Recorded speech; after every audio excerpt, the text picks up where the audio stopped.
Et aujourd'hui, on va clôturer l'année avec un message.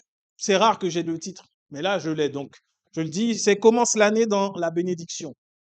On continue toujours de parler de tout ce qui est le charlatanisme dans l'Église, la magie et autres façons de faire. Et en cette fin d'année, il y a une chose que j'ai vue apparaître il y a quelques années et qui n'existait pas dans l'Église quand j'étais plus jeune, dans les années 90. J'ai jamais entendu parler de ça. Chaque année, là, toutes les églises se préparent pour pouvoir recevoir la prophétie de fin d'année. On va te dire l'année prochaine sera l'année des poissons bleus. Ou l'année prochaine sera l'année des carpes rouges.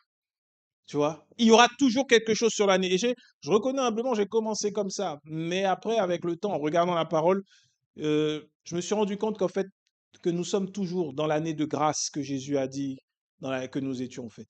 Quand il a dit l'Esprit du Seigneur est sur moi pour annoncer une bonne nouvelle aux pauvres et publier une année de grâce et de faveur de l'Éternel. Nous sommes toujours dans cette année jusqu'à ce qu'il revienne. Voilà pourquoi il dit, tant que tu entends aujourd'hui, n'endurcis pas ton cœur. Dis et accepte le Seigneur, parce que nous sommes encore dans l'année de grâce. Et on considère que c'est une saison, que c'est une alliance. Oui, c'est une alliance, mais chaque année, pour chaque enfant de Dieu, est une année de grâce. C'est pas une année, l'année de la victoire par le feu. C'est pas l'année où on écrase les fourmis avec le métal. C'est pas ça. C'est pas ça. Ça, cette pratique est ô combien une pratique qui amène la malédiction. On sait désormais que la malédiction vient à cause de la loi. Elle vient à cause de la loi. Elle ne vient pas parce que le diable peut nous maudire. Elle vient du fait qu'on quitte la grâce de Dieu et qu'on retourne sous la loi. Et c'est encore pire quand on ne connaît pas la loi. Parce que quand on ne la connaît pas, on ne peut pas la pratiquer entièrement. Et si on veut la pratiquer entièrement, on doit mourir. Voilà pourquoi Jésus l'a fait pour nous. Il est mort à notre place afin que nous n'ayons plus à être sous la loi, mais que désormais, mort à la loi, nous puissions vivre en lui les bénédictions uniquement. Et chaque année est une année de grâce. Parce que la vérité est que même quand tu vois chaque année, on te dit que cette année sera l'année du feu, l'année du soleil, l'année de l'eau, l'année de la pluie. Quand on dit tout ça là, la vérité c'est que dans chaque année, il y a des victoires, il y a des épreuves, il y a des combats, il y a des luttes, il y a des joies, il y a des peines. C'est ce qui fait que nous sommes humains, tout simplement. Chaque année. Tu ne peux pas dire, ah oui, cette année, vraiment, j'ai vu les poissons bleus. C'est pas ça. Mais ton esprit, comme il veut une logique, il va te dire, ah, tu vois, ça correspond à la prophétie de ci, de ça. Non. Dans la vie d'un enfant de Dieu, chaque année est une année de grâce. Et donc, quand tu es sûr et certain que chaque année est une année de grâce, quelle que soit l'épreuve, quelle que soit la difficulté, quel que soit ce qui arrive devant toi, tu t'attends à une chose, à voir la grâce de Dieu se manifester, un point, un trait. Dans l'épreuve, tu en ressors plus fort. Dans les victoires, tu ressors plus humble, avec une foi plus forte. Chaque année, Dieu renouvelle ses grâces et ses bontés envers nous. Donc, il n'y aura pas de prophétie pour dire l'année prochaine, ce sera l'année de X ou X choses. Nul ne le sait. Si tu veux vérifier, essaie d'aller dans les archives de toutes les églises qui ont fait des messages au 31 décembre 2019 pour voir combien ont annoncé. L'année qui vient sera l'année Covidaire. Nous serons enfermés chez nous pendant 1 mois ou 2. Beaucoup seront suicidés. Beaucoup pèteront des câbles parce qu'ils ne supportent pas l'enfermement. Et le Covid aura des conséquences. Combien l'ont dit? Beaucoup ne le savaient pas. Par contre, si on t'avait dit cette année 2020 qui arrive est une année de grâce et de faveur de l'Éternel, tu dirais effectivement, l'épreuve est venue, les calamités sont venues, l'infection est venue, mais le Seigneur m'a gardé, m'a protégé. Parce qu'il y en a qui sont tombés à ma droite, qui sont tombés à ma gauche, mais lui, il m'a gardé, il m'a secouru dans le chemin. Oui, c'est une année de grâce 2020.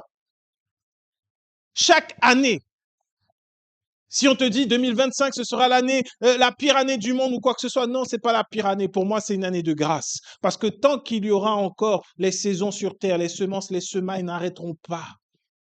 Le Seigneur est vivant.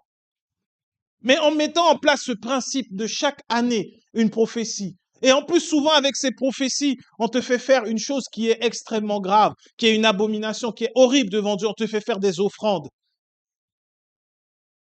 Est-ce que tu sais à quoi ça représente? Tu sais ce que ça représente dans la parole de Dieu? On va repartir dans le système de la loi. À l'époque, Dieu a établi un système, on peut qualifier de religieux parce que dans la version du Semeur, il a mis en place des grands prêtres comme souverains sacrificateurs et des prêtres les sacrificateurs. Selon l'ordre d'Aaron, il a mis en place les sacrificateurs. Et les sacrificateurs étaient ceux qui avaient l'autorisation et le droit de recevoir les sacrifices du peuple. Et tu venais chaque année faire un sacrifice pour repartir sur une année nouvelle. Et tous tes péchés, tu les mettais sur l'animal que tu amenais pour le sacrifice. Et c'était ce qu'on appelle le bouc émissaire. C'est sur cet animal que tes péchés étaient transférés. On le tuait. Et toi, tu repartais purifié. Tes péchés. Tu repartais pour 1 an. Tu avais mis une pièce. Et si dans l'année tu avais péché, ben tu amenais des sacrifices pareils pour pouvoir renouveler. Et quand année après année, dans la grâce, on te dit viens, voilà une prophétie, voilà ce que sera l'année. Et maintenant, fais ton offrande. En début d'année, fais ton offrande. Là, on te fait faire la même chose que le peuple faisait sous la loi. Alors que ça a été aboli par Jésus-Christ lui-même. On va regarder Hébreux 10. On va prendre le temps de regarder Hébreux 10. Je lis la version du Semeur. Hébreux chapitre 10, à partir du verset 1er, nous dit « La loi de Moïse ne possède qu'une ombre des biens à venir et non pas l'image même de ces réalités. Elle ne peut donc en aucun cas amener à la perfection ce qui s'approche ainsi de Dieu sur la base des mêmes sacrifices offerts perpétuellement d'année en année. Si elle l'avait pu, ceux qui offrent les sacrifices auraient depuis longtemps cessé de le faire, car purifiés une fois pour toutes, ils n'auraient pas eu conscience d'aucun péché. Ils n'auraient plus eu conscience d'aucun péché. Mais en fait, ces sacrifices rappellent chaque année le souvenir des péchés. En effet, il est impossible que du sang de taureau ou de bouc ôte vos péchés. On s'arrête là. Chaque année, il faisait des sacrifices et le sacrifice qu'il faisait chaque année ne rappelait qu'une seule chose, le péché. Et la vérité, c'est que quand tu vois, on te dit, oui, on va faire le culte, le premier culte de l'année, ou sinon le culte du passage de minuit à 1h du matin pour dire qu'on passe d'une année à l'autre, et que tu viens, et que tu fais des vœux, que tu fais des offrandes. Tu ne fais qu'une seule chose, tu te rappelles tes péchés passés et tu dis, Seigneur, s'il te plaît, fais que je ne les renouvelle pas l'année prochaine. Tu as encore la conscience du péché. Or, Christ est venu afin que notre conscience soit lavée de tout péché. Ça veut dire qu'au lieu de finir une année en te disant, waouh, gloire à Dieu, j'ai été libéré, j'ai pu passer cette année. Dieu ne m'a pas ôté la vie, je ne suis pas sorti de la terre des vivants, malgré mes erreurs et mes fautes. Christ est vivant, la grâce est réelle. Non, tu viens en fin d'année, et si tu avais péché, tu dis, bon Seigneur, je prie que ce péché ne revienne plus dans ma vie. Voilà. Donc tu pars et tu commences une nouvelle année avec le souvenir de tes erreurs et de tes échecs passés. Donc ça veut dire que tu vas marcher dans la crainte pendant toute l'année à venir de retomber dans les mêmes péchés. Et tu sais ce que produit la peur? Il t'arrive exactement ce que tu crains ou tu redoutes. Donc ça veut dire que au lieu de commencer l'année en te disant waouh, la grâce de Dieu est si bonne envers moi, je sais qu'il va me garder, me secourir, et que par la grâce de Dieu en Jésus-Christ, tout ça c'est fini. Cette année est nouvelle parce que Jésus est mort à la croix pour moi. Et donc je pars sur quelque chose de nouveau. Parce que quand je suis tombé, que le Seigneur m'a relevé, j'ai appris, ma foi a grandi. Parce que quand j'ai eu un échec et que le Seigneur m'a dit ça va aller, je suis là pour toi, ma foi a grandi, j'ai grandi. Alors tu ne commences pas l'année en te disant ah, en tout cas ce que j'ai connu l'année dernière, je ne le revivrai pas cette année parce que ma foi a grandi et parce que mon assurance et ma confiance en Christ ont grandi. Et rien ni personne ne pourra me séparer de l'amour de Dieu. Parce que pendant toute cette année 2024, il m'a prouvé son amour. Je ne suis pas parfait. Je ne suis pas parfait. Mais dans les perfections, la perfection de Christ, je peux me reposer. Et je suis prêt pour l'année à venir. Mais quand on te dit viens, Fais ton offrande parce que l'année prochaine, ce sera ça. Tu vas triompher, tu seras fort. Tu n'as qu'une seule chose, la conscience du péché. Et tu marches dans la peur et non plus dans la foi. Et quand tu es dans la peur, le bouclier de la foi, il est baissé. Et quand le bouclier de la foi est baissé, le diable n'est pas intelligent. Le diable n'a rien de nouveau. Le diable n'est pas smart. Il n'est pas fort. Il s'est dit, l'année-là qui s'est écoulée, je l'ai eu dans tel péché. Il vient, il en a encore conscience et il a peur de retomber dedans. Je vais représenter les mêmes péchés devant lui. Et tu vas retomber dans les mêmes choses et même en pire, parce que tu auras en plus la culpabilité qui va te dire, reste à terre, ne te lève pas. Parce que c'est pas possible, Dieu t'a pardonné et tu retombes encore dans la même chose. C'est ce que fait la culpabilité. Et c'est ce que tu fais, pas nous ici, mais c'est ce que tu fais quand tu vas et tu dis non, je vais à mon culte de fin d'année. Toute l'année, tu as été absent de l'église parce que tu avais honte du péché. Tu viens, tu arrives à minuit moins 10, une petite place cachée, juste pour pouvoir participer à la prière du passage d'une année à l'autre. Ce n'est pas la grâce qui te fait, tu vis pas dans la grâce. Tu es esclave du péché. Et on t'a libéré quelques minutes pour que tu ailles renforcer les liens du péché en toi au lieu d'être libéré. Dans l'ancienne alliance, ça n'a pas marché sous la loi. Si ça pouvait enlever le péché, il l'aurait fait une bonne fois pour toutes. Mais ça ne le faisait pas. Chaque année, ils étaient obligés de le faire. Au verset 5, il dit, voilà pourquoi en entrant dans le monde, là on parle de Jésus. Le Christ a dit, tu n'as voulu ni sacrifice, ni offrande, tu m'as offert un corps, tu as pris nul plaisir aux holocaustes, aux sacrifices pour le péché. Alors j'ai dit, voici je viens dans le rouleau du livre, il est question de moi pour faire, ô Dieu, ta volonté. Il commence ainsi par dire, tu n'as voulu ni sacrifice, ni offrande, ni holocauste, ni sacrifice pour le péché. Tu n'y as pris nul plaisir. Pourtant, ces sacrifices sont offerts conformément à la loi. Ensuite, il déclare, voici, je suis venu pour faire ta volonté. Ainsi, il abolit le premier état des choses pour établir le second. Et c'est en raison de cette volonté de Dieu que nous sommes purifiés du péché grâce au sacrifice de Jésus-Christ, au sacrifice que Jésus-Christ a offert de son propre corps une fois pour toutes. Une fois pour toutes. Jésus lui-même, en venant sur terre, il a dit, tu n'as voulu ni sacrifice, ni offrande, ni holocauste, ni sacrifice pour le péché, mais tu m'as offert un corps. Et Jésus-Christ a offert son corps en sacrifice, en rançon pour nos péchés une fois pour toutes. Mais chaque année, dans le corps de Christ, alors que Christ a offert son corps une fois pour toutes, que c'est écrit dans la parole, il y en a qui vont faire encore des sacrifices, des offrandes pour leurs péchés, pour que l'année d'après, ils soient plus forts. Ils ne font que se détruire eux-mêmes et prononcer des malédictions sur leur vie. C'est triste de voir combien des milliers de chrétiens de par le monde iront se maudire eux-mêmes. Disons-le, ils vont chercher la malédiction alors que la bénédiction est là à portée de main, juste par la foi. Il n'y a pas besoin de te dire en fin d'année, je fais des économies, je mets mon 13e mois de côté et puis je vais le donner à l'église. Parce que je veux que pendant tous les 12 autres mois de l'année, je sois fort face au péché, que je résiste, que je connaisse et que je découvre mon appel, que j'entre dans la volonté de Dieu. Mais tout ça, tu l'as pleinement en Jésus-Christ. Tu ne l'as pas en faisant des offrandes ou des sacrifices. Ça, tu ne l'as pas ainsi. Si chaque année tu dois le faire, elle est où la liberté que donne Dieu? Elle est où la liberté que nous avons en Christ? Si chaque année il nous faut encore faire des offrandes, des holocaustes, et entre nous, je ne vois pas où dans la Bible Jésus a fait un message particulier du passage du 31 au 1er. Je ne vois pas où Pierre l'a fait. Je ne vois pas où Paul l'a fait. Je ne vois pas où Jacques l'a fait. Je ne vois pas où ils ont pris le temps de le faire, de dire tout le monde on se réunit, c'est la fin d'année, on va faire telle chose. Voilà la prophétie sur l'année à venir. Ce n'est pas biblique. Pure volonté des hommes, invention humaine.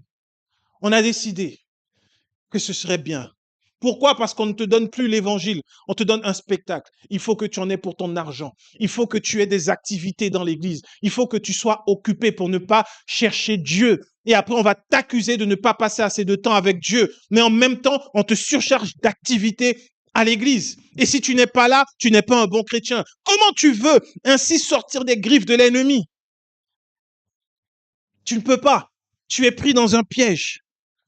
Tu dois aimer Dieu, tu dois prier Dieu, mais à cause du service, tu dois prier la nuit, tu dois te réveiller tôt, tu dois délaisser tes enfants, tu dois faire ceci, tu dois faire cela, tu dois aller à l'église parce que des âmes doivent être sauvées. Mais souviens-toi, Jésus disait aux pharisiens qu'ils allaient par monts et par veaux, par la mer, par-delà les mers pour aller gagner leurs âmes, des âmes pour leur propre cause.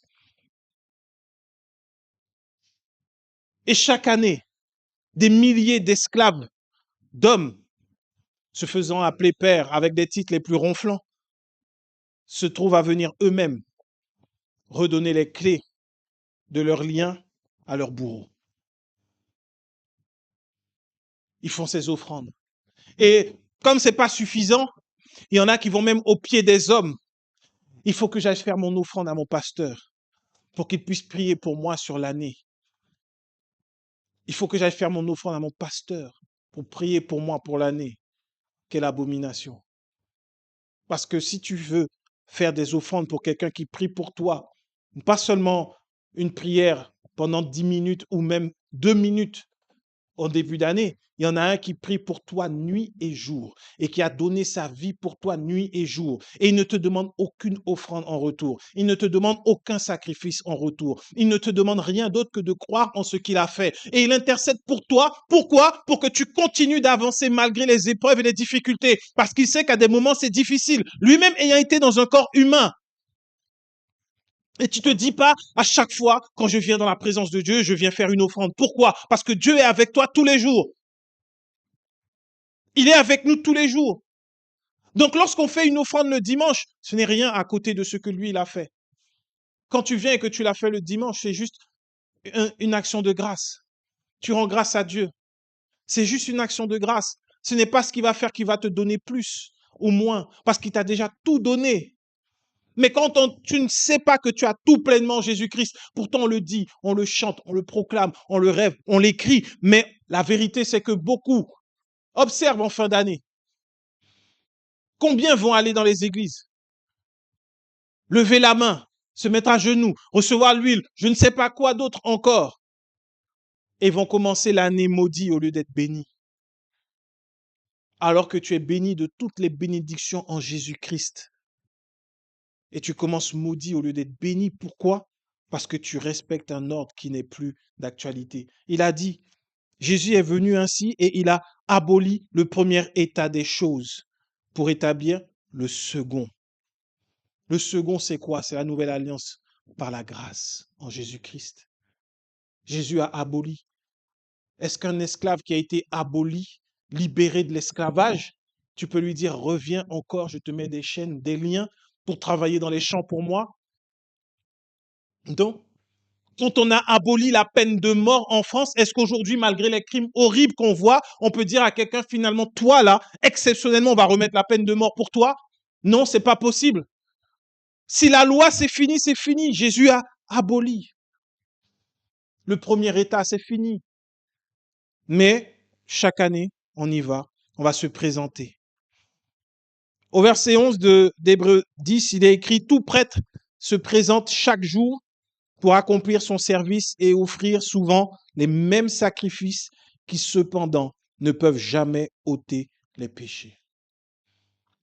Quand tu te retrouves avec un charlatan qui ne sait pas comment Dieu veut que le peuple soit conduit, afin que tu crois que c'est de lui, que c'est de Dieu que tu reçois, il prend donc simplement l'exemple de la loi.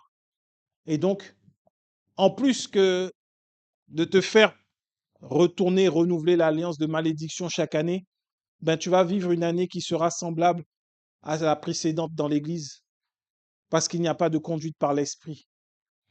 Les années se ressembleront. Toujours des semaines, des jours de jeûne, de prière pour lutter contre le diable qui n'a jamais fini d'essayer de nous vaincre alors que c'est lui qui est vaincu. Toujours les mêmes offrandes, toujours des mêmes alliances, c'est toujours les mêmes sacrifices qu'on te demande. Toujours les mêmes sacrifices, toujours des projets, toujours des choses, toujours plus de services, toujours la même chose. Elle est où la conduite par l'Esprit? Elle est où l'inspiration du Saint-Esprit pour conduire l'Église? Toujours les mêmes sacrifices qui ne font jamais sortir les enfants de Dieu du péché. ils y demeurent. Ils y demeurent année après année.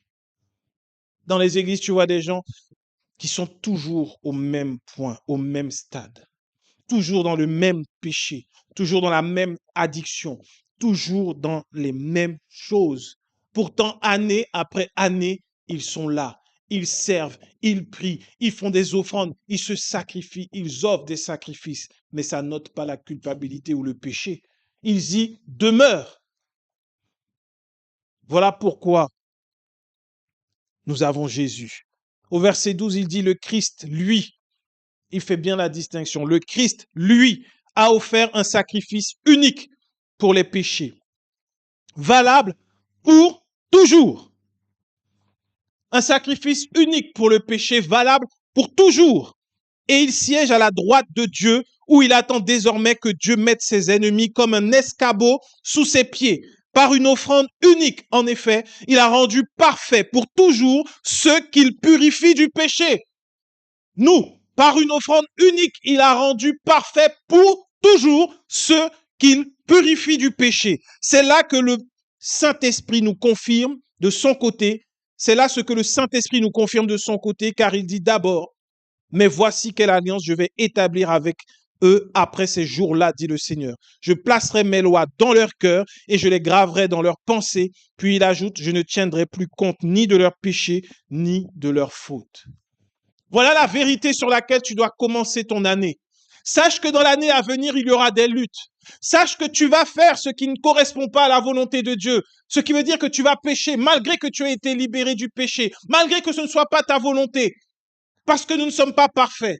Mais Jésus-Christ, par son sacrifice unique, il a rendu parfait ceux pour qui il est mort et ceux qui croient en lui.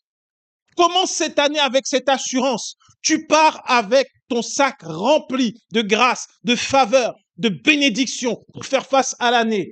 Parce que lorsque la tentation va venir devant toi, tu vas pouvoir aller puiser dans les ressources de la foi et dire, Jésus-Christ est mort afin que je ne puisse pas devenir esclave de ce péché. Alors oui, je suis peut-être tombé là, j'ai peut-être glissé là, mais je ne vivrai pas dans cette situation parce que Christ est ma force.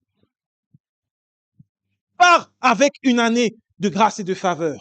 Ton sac est déjà rempli.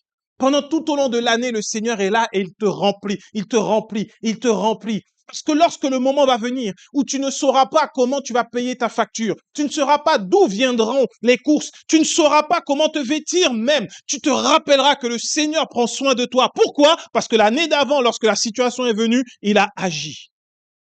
C'est la grâce.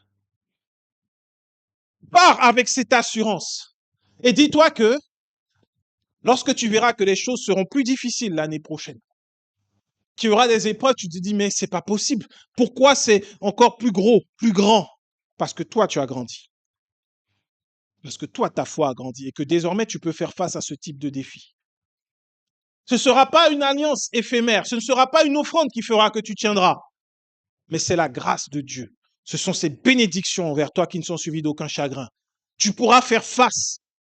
Tu pourras soutenir un frère, une sœur, quelqu'un que tu vas rencontrer qui sera dans des problèmes, dans des difficultés. Tu pourras lui dire, ne t'inquiète pas. Moi, je suis passé par là déjà. Moi, j'y suis passé. Et si moi, qui ne suis pas meilleur qu'un autre, j'y suis passé, toi, tu peux en sortir. Et je vais prier avec toi. Et là, ta prière sera efficace, plus efficace que la prière d'un pasteur qui se dit père. Pourquoi? Parce que par humilité, tu sais ce que c'est que de passer par ce chemin-là. Quand tu as connu le manque et le Seigneur a pris soin de toi, tu pourras aller prier avec quelqu'un qui est dans le manque. Tu sauras agir avec amour avec celui qui est dans le manque. Quand tu as connu des échecs, alors que tu proclames le Dieu de victoire, tu sais que ta foi est ébranlée. Parce qu'il y a des moments où ta foi sera ébranlée. Parce que nous sommes dans le combat de la foi dans l'année. Il y a des moments où ta foi sera secouée. L'ennemi frappera à grands coups redoublés. Où tu diras, est-ce que même Dieu est encore avec moi? Mais tu te souviendras de l'année qui s'est écoulée. Tu diras, je suis déjà passé par ce type d'épreuve. Je sais qu'il ne m'abandonne pas. Et tu pourras dire comme David, mais pourquoi j'ai mis tu mon âme au-dedans de moi? Espère en Dieu, car encore je le louerai. Voilà pourquoi David s'est approché du cœur de Dieu. Il savait discerner que là, c'est son âme qui est en train de se plaindre, mais Dieu ne l'abandonne pas. Il te donne cette assurance. Commence l'année bénie, non pas dans la malédiction, à cause des hommes et de leurs rituels de leurs coutumes. Le Seigneur ne tient plus compte de tes fautes. Quand tu sais qu'il ne tient pas compte de tes fautes, tu peux alors faire une année extraordinaire. Parce que plus on t'encourage et plus on te dit c'est pas grave, avance, avance, plus tu vas aller en profondeur avec Dieu. C'est ainsi que tu grandis en sanctification, parce qu'il ne tient pas compte de tes fautes. L'erreur, c'est de croire que lorsque l'on annonce ça aux enfants de Dieu, que oh, Dieu ne tient pas compte de mes fautes, c'est chouette, je vais pécher, je vais faire ce que je veux, Dieu ne tient pas compte de mes fautes, ça c'est une erreur. Quand tu annonces la vérité et que tu dis Dieu ne tient pas compte de tes fautes, tu es encore plus attaché à Dieu. Et tu n'as pas envie d'aller faire des fautes bêtement. Parce que tu ne veux pas perdre cette intimité, cette relation avec ton Père. Parce que tu ne veux pas le décevoir. Même si tu sais qu'il t'a pardonné déjà, c'est toi-même, tu seras déçu envers toi-même. Tu dis, mais comment Dieu m'a pardonné, c'est vrai, mais comment j'ai pu tomber là, j'ai pu faire ça encore. C'est avec cette force que tu dois commencer l'année. C'est avec cette bénédiction que tu dois commencer ton année. Au verset 18, pour finir sur Hébreux 10, il est écrit, or, lorsque les péchés ont été pardonnés, il n'est plus nécessaire de présenter une offrande pour les ôter. Tu peux surligner ça dans ta Bible. Lorsque les péchés ont été pardonnés, il n'est plus nécessaire de présenter une offrande pour les ôter. Ainsi donc, mes frères, nous avons une pleine liberté pour entrer dans le lieu très saint grâce au sang du sacrifice de Jésus. Il nous a ouvert le chemin, un chemin nouveau et vivant à travers le rideau du sanctuaire, c'est-à-dire son propre corps. Ainsi, nous avons un grand prêtre éminent, placé à la tête de la maison de Dieu. Approchons-nous donc de Dieu avec un cœur droit, avec la pleine assurance que donne la foi, le cœur purifié d'une mauvaise conscience et le corps lavé d'une eau pure. Voilà comment tu peux commencer ton année. Parce que Christ, Jésus, il n'est pas souverain sacrificateur selon l'ordre d'Aaron, mais selon l'ordre de Melchisédek, qui était déjà une image de Christ avant l'heure. Melchisédek, roi de Salem, ni père ni mère, pas d'origine. Et c'est lui qui a béni Abraham en lui donnant du pain et du vin, après qu'il soit revenu de la guerre, de la bataille. Christ nous a bénis en nous donnant du pain et du vin, son corps et son sang. Et c'est pour ça qu'Abraham a donné après la dîme de tout, parce qu'il était béni. Et c'est sur ce principe-là que nous continuons de donner la dîme, pas sur un autre principe, parce que c'était avant la loi. Et Jésus-Christ étant souverain sacrificateur établi selon l'ordre de Melchisédek, c'est lui encore qui reçoit nos prières, c'est lui qui reçoit nos offrandes, c'est lui qui les apporte devant le trône de Dieu, parce qu'il est à la droite de Dieu, la Bible dit, en attendant que ses ennemis deviennent un escabeau, son marchepied. Là, tu as de l'assurance pour faire face à l'année qui vient. Parce que Christ, il a ôté tes péchés une bonne fois pour toutes. Plus aucun sacrifice. Donc, ceux qui vont dire, viens à la prière, il y a une grande prière de repentance pour commencer l'année, où on va demander pardon à Dieu pour commencer l'année. Sache que tu es en train de te tromper lourdement. Tu ne peux pas commencer en demandant pardon quand on t'a déjà pardonné. Rends grâce parce que tu es pardonné, justement. Et tu vas marcher avec assurance sur toute la tête de tes ennemis durant l'année à venir. Ils vont manger la poussière à ton passage parce que tu ne seras pas dans l'alliance de la défaite de la loi, mais tu es dans la nouvelle alliance, dans l'année de grâce que publie le Seigneur. Lorsque les ennemis viendront nombreux, aussi nombreux qu'ils pourront, tu marcheras avec joie parce qu'ils mangent la poussière. Ils mangeront la poussière derrière toi.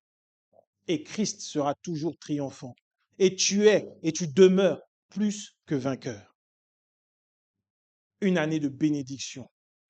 Chaque année jusqu'au retour du Seigneur de Dieu, du Seigneur Jésus. Une année de grâce et de faveur de notre Dieu. Et il finit enfin, et c'est là que c'est ce qui te permettra de grandir encore durant l'année. Il dit que tu peux avancer devant Dieu, venir devant lui avec le cœur purifié et de toute mauvaise conscience, le corps lavé d'une eau pure. Le corps lavé d'une eau pure, c'est comme le lavement mortuaire. Quand on lave un mort pour le préparer pour être enterré. Nous avons été lavés d'une eau pure par la parole de Dieu. Nous sommes morts. Et c'est cette eau pure qui est sur nous. C'est cette parole qui nous tient. Le corps lavé d'une eau pure, ça te fait penser à quelque chose? Quand Jésus-Christ a lavé les pieds des disciples, il a dit, celui à qui j'ai lavé les pieds, il est pur. Pierre voulait laver tout son corps, mais Jésus lui a dit non, les pieds suffisent, parce que par là, tu es pur entièrement. Et il leur a dit, faites ce que je vous ai fait là, faites de même aux hommes. Ça ne voulait pas dire, va voir tous les hommes qui viennent à l'église, allez, enlevez vos chaussures, on va laver les pieds maintenant. C'est pas ça. Sinon, les cultes dureraient des heures et des heures. Si à chaque dimanche, les pasteurs doivent laver les pieds de tous les chrétiens, laver les pieds de tous les chrétiens, on perdrait trop de temps. Qu'est-ce qu'il voulait dire par là? En lavant les pieds, ça veut dire considère toujours l'autre comme étant au-dessus de toi.